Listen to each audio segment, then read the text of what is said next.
Hi guys, so today, pag-uusapan lang natin dito yung questions ninyo sa community. May mga nagtatanong sa atin na ito kung paano dito makapag-farm, makakuha ng meme token which is recently announced, no? So pag-uusapan natin yan dito sa video natin today. Ano yung pinaka-perspective overview nitong crypto project na ito. This is very speculative on my own personal point of view. Pero yeah, discuss natin yan dito guys. Step by step, bibigyan ko din kayo dito ng pinaka-details, no? Kasi may mga nagtatanong dito, mga beginners, gusto nila step by step, kaya discuss natin yan dito sa video natin today guys, no? Pero before tayo dito mag-start, kung hindi nyo pa na-like itong video na to, please like this video first, subscribe nyo yung YouTube channel natin, turn all the bell icon para ma-notify kayo dito sa mga updates natin na ginagawa sa ating YouTube channel guys. So ngayon, punta muna tayo dito sa cellphone natin. Majority ng mga tutorials natin dito is that, or the previous tutorials natin is itong Launchpool, Launchpad, may mga tutorials tayo dito sa ating YouTube channel. So meron ding mga developments dito sa application na ito. Kaya yung mga videos natin is serve as refresher na din, as well as may mga bagong questions tayo na nakukuha. Kaya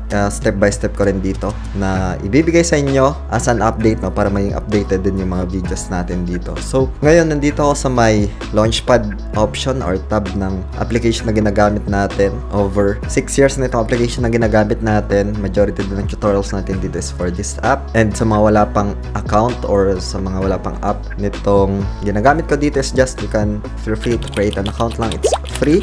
Meron na ding trading fee discount and para na rin makaiwas sa mga phishing links online guys, no. So nasa description lang ng video na to yung official link, and parang kagaya lang siya ng same registration pag nagpapa-verify guys, no. Before siguro natin i-discuss step by step kung paano dito makakuha, ayan, makikita nyo meron tayong token 2.2044 meme which is free lang natin na nakuha dito guys, no? So it's free lang natin na nakuha ito. Before natin i-discuss kung paano magkaroon ng ganito is that discuss muna natin yung pinaka-overview nitong meme crypto project na ito. So close ko muna ito guys. Ayan. And then, punta muna tayo dito guys sa user interface ng cellphone natin. Nasa home tab tayo. So, discuss muna natin yung pinaka-overview lang, mabilisan. So, yung pinaka-details ng project na yon is that punta lang tayo dito sa more. And then, meron tayo dito makita common function, gift and campaign, trade, earn. So, slide lang natin to going to the left. Ayan. And hanapin natin yung information na ito. So, pagkatapos nyan, mapupunta tayo dito sa mga tabs na ito. Piliin lang natin dito guys yung research, no? Ito. So, select natin yung research. And dito yung mga overview ng mga projects na ililist dito, yung mga monthly market insights, latest insights and analysis, Q3 state of crypto, and sa pinakababa yung latest project reports, no, which is itong meme coin, itong meme crypto project na ito guys, no. So it's a social fi, and ito guys is a native ecosystem, no, token of Memeland, the independent web3 venture by 9gag. So Memeland's focus is social fi and creator economy, so monetizations. It aims at connecting creators and communities together through NFT token and products, no. So nag-launch ng 3 NFT yung Memeland, which is kasama dyan yung The Real MVP, The Captains, and The Potatoes nung June 2022, no. Karamihan sa atin na i-entertain for the meme, no. So kaya sobrang dami rin dito ng monthly audience nila across sa mga social media nila, no. Yun, nandito yung pinaka-details guys, token type, etc. Kung ano nga ba yung Memeland, dito naman. No utility, no roadmap, halos ganito yung pinaka-tokenomics ng isang meme coin. This is very speculative. If you observe Doge, Loki, etc. Yung basta yung mga meme coin guys, no, halos ganito yung kanilang tokenomics. Yeah, there's no specific use cases, and for now, yeah, you can just check this guys. Pinakita ko naman dito kung paano nyo puntahan itong pinaka-details na ito. Jump na tayo dun sa pinaka-tutorials, no? So close muna natin to ulit, and then back tayo dito. So nandito ulit tayo sa home. Hanapin lang natin dito sa taas yung launchpad na. Pero kung wala dito, select lang natin tong more. Pero itong user interface na ito guys is that naka-pro mode, no. Pag kakagawa nyo lang ng account, hindi ganito yung pinaka-user interface, no. So punta lang kayo dito sa upper left corner. Ayan. Tapos dito merong nakalagay na light, no. So for example, select natin tong light. So ganito yung pinaka light mode, ganito yung user interface ninyo if kakagawa nyo lang ng account, no. So para puntahan yung kaninang user interface natin, select lang natin itong sa upper left corner, and then pagkatapos nyan, hanapin natin yung Pro. Sa iPhone, nandito sa pinaka gilid yung Pro tab. Pero yun, select lang natin tong Pro. Ayan, and then pagkatapos nyan, mapupunta na tayo dito sa gantong user interface. Makikita natin dito home markets, trades, futures, wallets, no? If ever na wala dito yung launchpad, select lang natin tong more. And then, hanapin natin dito sa pinakababa.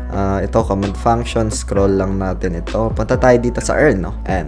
And then sa earn, meron tayo dito makikita. Ito yung kasama ng earn. Ito, launchpad, no? Select lang natin tong launchpad. And then, pagkatapos nyan, dito tayo naman sa home. Dito guys, ayan. So, meron tayo ditong option ng BNB, TUSD, and FDUSD guys, no? So, for example, bibigay ko dito yung details if USDT yung gamit nyo. Madali lang naman na i-convert yung USDT papunta dito sa FDUSD guys, no? So, gawin natin dito. Close muna ulit natin to. Balik tayo dito. Punta lang tayo dito sa market. And then, pagkatapos nyan, search natin dito yung FDUSD, no? FDUSD. And then, FDUSD, USDT. Ayan. Select natin to.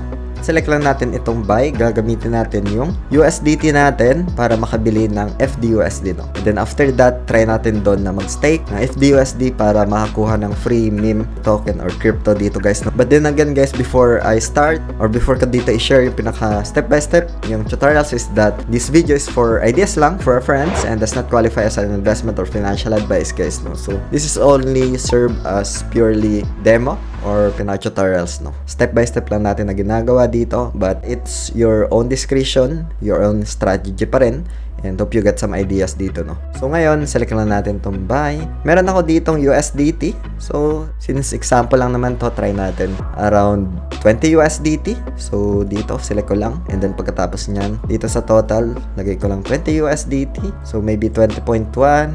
Okay. Tapos, ayan, and then select FDUSD by FDUSD. So, check natin kung nakabili na tayo dito. Trade history lang tayo. So, yun, FDUSD, meron na tayo dito. FDUSD. So, check natin sa sell. Ayun, meron na tayo ditong 20 FDUSD. Ayan. So, punta lang tayo doon ulit, guys, no? So, balik tayo sa home. And then, pagkatapos nyan, more. And then, dito, select natin earn. And yung launchpad, no? And ayun, so FDUSD pool, select lang natin tong stake. And pagkatapos nyan, scroll down lang natin dito, select stake. And then, ayun, available. Ito makikita natin, 20 FDUSD. So, max lang natin dito, stake. And ayun, successful stake FDUSD. And dito guys, 1 hour nag-generate yung rewards, no? Sinample ko lang dito yung FDUSD kasi ito is for a beginner friendly, walang masyadong fluctuations. Ito kasi stable coin na ito, guys, na itong crypto na to. It's a stable coin itong FDUSD as well as TUSD. BNB pwede naman, it depends yan sa inyo. If ever na nabili nyo ng mas mababa, it depends pa rin yan sa inyo, guys, you know? So this is only a tutorials and hope you get some ideas dito sa video natin today. And it will run 45 minutes pala, guys, no? More or less around 45 or 1 hour, I think. Pero kung kakalagay mo lang dito na isa pa lang, for example, FDUSD pa lang, it takes 1 hour to generate yung rewards, guys, no? And it depends yan dito sa stake mo, no? So, yun, pretty much it, guys. Kung meron na ako ditong nakaligtaan sa video na ito, feel free to comment lang sa comment section ng video na to, guys, no? Maraming salamat ulit, guys, sa panunood. And kung hindi nyo pa pala, guys, sa papanood yung video natin dito for the beginners is that paano mag-withdraw ng profits mo dito, papuntang e-wallets, papuntang banks is that click nyo lang tong video na to, guys, and see you sa video na yun, guys. Maraming salamat ulit sa panunood. Ingat tayong lahat. Peace out. Bye for now.